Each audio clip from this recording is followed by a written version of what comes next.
State volcanologists warn that the odds of another phreatic eruption of the Taal Volcano continues to increase. But over a year since its last eruption, the government has yet to relocate some affected residents. Romel Lopez with the details.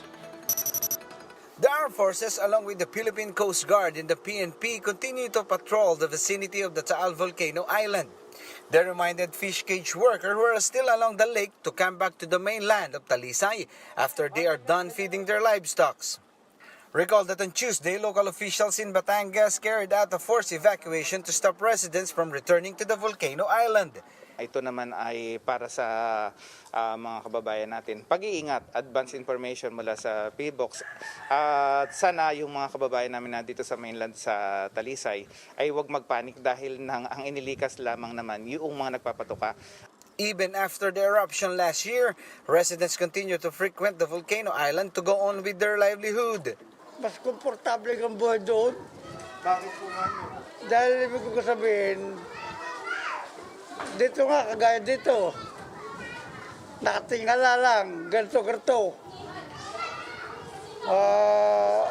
Kung sabi daw nila din, boring. Sa pulok at papaano, malawang kilos. Ganun yun. Makakapaghanap buhay pa kayo doon? Nakapaghanap buhay niya ako, yung pa ako konti. Yun yung patang makapagbenta ako ng 2 kilo, o di pambili ng bigas. Taal remains under alert level 1 following several tremors due to the volcano's hydrothermal activity. PBOX Director Renato Solidum Jr. warned that another phreatic eruption is likely to happen again.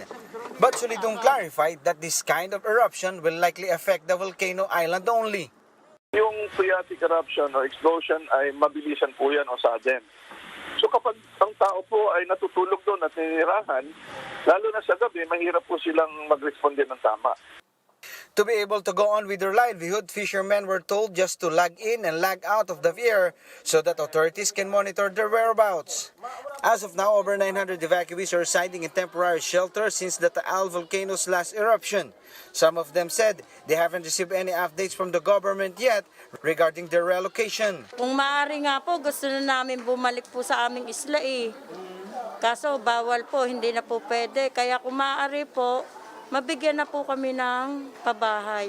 An official admitted that the local government has not even identified possible relocation sites for the evacuees. May problema po dito yung mayor kaya hindi po may relocate.